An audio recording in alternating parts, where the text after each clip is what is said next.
तो आज के टाइम में अगर एक इलेक्ट्रिक स्कूटर हम खरीदना चाहते हैं तो क्या हमें खरीदना चाहिए। बहुत सारे हमें दोस्तों की कमेंट मिली थी कि आज की डेट में इलेक्ट्रिक स्कूटर खरीदना सेफ रहेगा या नहीं, क्योंकि बहुत सारे इंसिडेंट हमने देखे हैं। 2-3 महीने पहले एक पुणे में इंसिडेंट हुआ था, इलेक्ट्रिक स्कूटर को आग लग गई थी, कुछ ब्लास्ट वगैरह हो गया था बैटरी का, तो उसके पीछे बहुत सारे रीजंस होते हैं। आज हम इसी विषय पर ज़्यादा डिस्कस करने वाले हैं कि हमें जो इलेक्ट्रिक स्कूटर है उसे खरीदना चाहिए या नहीं चाहिए। आप सभी तो जानते हैं इलेक्ट्रिक स्कूटर एक बैटरी से चलने वाला स्कूटर होता है, उसकी सारी पावर जो आती है वो बैटरी से आती है। दोस्तों पिछले कुछ महीनों में 2-4 ऐसे इंसिडेंट हो गए थे, 5-6 इंसिडेंट हुए हैं, उससे ज़्यादा तो मुझे नहीं लगता इंसिडेंट हुए हैं। तो उस 5-6 इंसिडेंट से लोगों में थोड़ा सा डर सा बैठ गया है और एकदम से जो ईवी का जो सेलिंग रेट है वो थोड़ा सा कम हो गया है। अगर आप जानना चाहते हैं इसके बारे में डिटेल्स तो आप न्यूज़ में भी उसके बारे में जान सकते हैं। अच्छे इंसिडेंट ऐसे हुए, बहुत सारी जो इलेक्ट्रिक स्कूटीज़ है में जो इंसिडेंट हुआ, जो स्कूटी का ब्लास्ट हुआ था, एक भाई साहब तो गाड़ी को चार्जिंग लगा रहे थे, चार्ज कर रहे थे, तो उस टाइम उनका एक्सीडेंट हुआ। इलेक्ट्रिक स्कूटर को कैरी करने वाला जो कंटेनर था उसी में ही आग लग गई थी, उसने करीब 20 से 25 तो गाड़ियाँ जल चुकी थी। ये भी एक इंसिडेंट था। तो इस वाक़ये की वजह से लोगों में एक डर सा बैठ गया है कि हम इलेक्ट्रिक स्कूटर खरीदें या ना खरीदें। इन इंसिडेंट्स के बाद तो बहुत सारे लोगों में नेगेटिविटी फैल गई थी। एक भाई साहब ने तो गधे को बांध के स्कूटी को इस तरह से बाजार में से घसीटा था। और हाँ दोस्तों, वीडियो को आप अंत तक देखिए, आपको सोल्यूशन 101% मिलने वाला है। वीडियो के अंत में आप तय कीजिए कि आपको इलेक्ट्रिक स्कूटर खरीदना है या नहीं खरीदना है, तो आपको खुद ब खुद इसका जवाब मिल जाएगा। वीडियो के एंड तक आपको इसका आसानी से जवाब मिल जाएगा। ये 5-6 इंसिडेंट होने के बाद जो हमारे नितिन गडकरी साहब है, उन्होंने जो बहुत सारी जो इलेक्ट्रिक स्कूटर्स की जो बड़ी बड़ी कंपनियां हैं उनको एक कुछ गाइडलाइन जारी की है। उस गाइडलाइन के मुताबिक बहुत सारी कंपनियों ने उनके जो स्कूटर्स है उनको रिकॉल किया मतलब बुलवा लिया और उसमें कुछ उन्होंने चेंजेस किए हैं। तो ये सारी चीज़ें होनी चाहिए। हमारा जो गवर्नमेंट है वो अच्छी तरह से उस पर ध्यान दे रहा है। एक तो अभी जिनके पास इलेक्ट्रिक स्कूटर्स है उनको क्या करना चाहिए कि इस ऐसी चीज़ें जो उनसे बच सकते हैं, जो हार्मफुल ऐसे डेंजरस सिचुएशंस होती है उनको अवॉइड कर सकते हैं। तो आप जब स्कूटी को चार्जिंग में लगाते हो तो ट्राई कीजिए कि आप जो फास्ट चार्जर है उसे ना चार्जिंग करें। जो स्लो चार्जर होता है, हमारे घर में हम चार्जिंग करते हैं, तो उससे आप चार्जिंग करने के लिए कोशिश कीजिए। तो उससे क्या होगा, जो आपकी जो बैटरी है वो सेफ रहेगी। ज़्यादा करंट की वजह से भी ये वाक़या हो सकते हैं, तो आपको इन बातों से सतर्क रहना चाहिए। और दूसरी चीज़ दोस्तों, अभी रेनी सीज़न चल रहा है, रेनी सीज़न चलने दीजिए या फिर कौन सा भी सीज़न होने दीजिए, जो आपका चार्जर है उसको आप पानी मत लगने दीजिए। कई बार हम देखते हैं कि चार्जर ऐसा ही जो दीवार है उस पर टंगा हुआ होता है, उसको पानी लग जाता है और हम देखते नहीं है। हालांकि छोटी छोटी बूंदें होती है वो उसके अंदर घुस जाती है।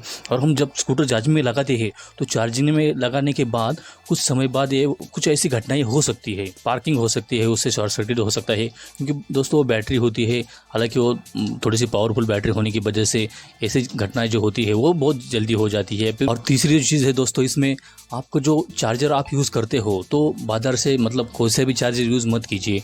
आपको जो ओरिजिनल चार्जर मिलता है गाड़ी के साथ वही यूज़ कीजिए, या फिर अगर आपका चार्जर ख़राब हो गया है तो आप नया चार्जर भी खरीदते हैं तो अच्छे कंपनी का, अच्छे क्वालिटी का ही चार्जर खरीदिए। इससे क्या होगा, आपकी गाड़ी को कोई हार्म नहीं होगा, आपकी बैटरी भी लंबी चलेगी। और एक बात का आपको खास ध्यान रखना है, आप जब भी गाड़ी बाहर पार्क करते हैं तो आप कोशिश करिए कि आपकी गाड़ी छाँव में खड़ी रहे, मतलब किसी पेड़ के सहारे या फिर किसी शेड में, कहीं पर भी आप पार्क कर सकते हैं, लेकिन कड़ी धूप में आप उसे ना खड़ा करिए तो अच्छा रहेगा। और उसके साथ साथ आप डायरेक्टली बारिश में भी उसे मत खड़ा कीजिए। मैं ऐसा नहीं कर रहा है कि बारिश की वजह से डायरेक्टली गाड़ी की स्पार्किंग हो जाती है, फिर बैटरी में कुछ प्रॉब्लम हो जाता है, ऐसा नहीं है। कंपनी है वो बोलती है कि गाड़ी में पानी लगने के बाद उसको कुछ हार्म नहीं होता, या फिर बैटरी में पानी लगने के बाद कुछ हार्मफुल नहीं होता है। लेकिन हमें इस बात की सतर्कता रहनी चाहिए, क्योंकि उसमें करंट होता है, 2 पॉइंट्स उसमें होते हैं। अगर दोनों का जो स्पार्किंग हो जाता है, उसमें पानी लग जाता है, तो ऑटोमेटिकली तो जाहिर सी बात है कि उसमें थोड़े से कुछ तो गड़बड़ हो सकती है। ये बात तो हमें ही खुद समझ में आनी चाहिए। तो और एक सवाल मैं आप दोस्तों से पूछना चाहता हूँ कि आप जब अपनी ईवी चार्जिंग करते हैं, आप स्कूटर चार्जिंग करते हो, तो आप कितने % तक चार्जिंग करते हो।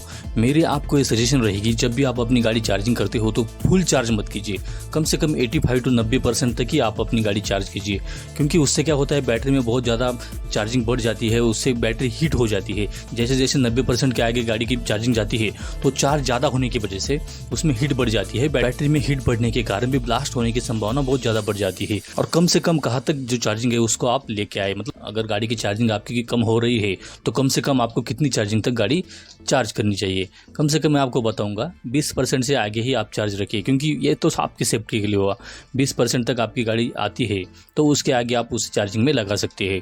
अगर आपके ध्यान में नहीं रहता है तो कई बार क्या होता है, मैंने देखा है जो मेरा एक पहचान का है, मतलब मेरे दोस्त का जो दोस्त है, उसने उसकी जो ईवी है 2 दिन तक चार्ज के लिए रखी थी। 2 दिन तक उसको लगा स्लो चार्ज है, फुल हो जाएगी।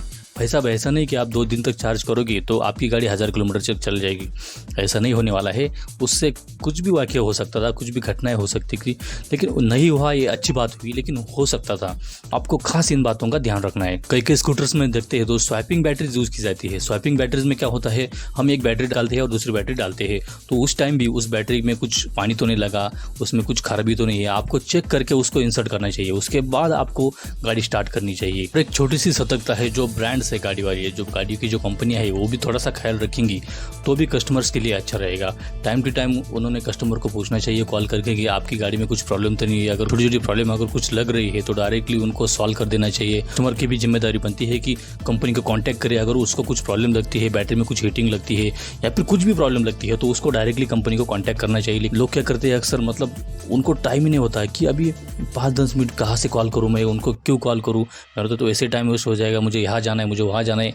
भाई साहब, आप कहाँ से कहाँ पहुँच जाओगे, ऐसा मत करिए। थोड़ा सा आप अपने लिए, अपनी गाड़ी के लिए टाइम निकालिए। और हाँ, खास बात यह है कि जो आप अपनी गाड़ी की केयर करिए, वो गाड़ी आपकी ऑटोमेटिकली केयर करेगी। जैसे आज के दौर में ईवी खरीदना, मतलब इलेक्ट्रिक स्कूटर खरीदना कोई बुरी बात नहीं है। आप चाहो तो उसे खरीद सकते हैं, अच्छी बात है, लेकिन आप अपनी गाड़ी का केयर करिए, अच्छे से ख्याल रखिए।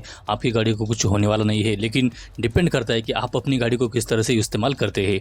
तो जो निगेटिविटी है आप अपने दिमाग से निकाल दीजिए, क्योंकि आगे आगे जैसे दौर चला जाएगा तो टेक्नोलॉजी आगे अच्छे से बढ़ने वाली है, अच्छे से उसमें इंप्रूवमेंट अपडेट्स होने वाले हैं। उस बात का टेंशन लेने की ज़रूरत नहीं है कि आगे जाके क्या होगा, मैं इलेक्ट्रिक स्कूटी खरीदूँ या नहीं खरीदूँ। लेकिन अक्सर क्या होता है, आज देखते हैं हम पेट्रोल डीजल की जो कीमतें हैं वो आसमान छू रही है, तो इलेक्ट्रिक एक अच्छा सा उसमें ऑप्शन आ जाता है। तो बहुत सारे ऐसे कस्टमर हैं, उनको लगता है और उनके पैसे भी बच सकते हैं।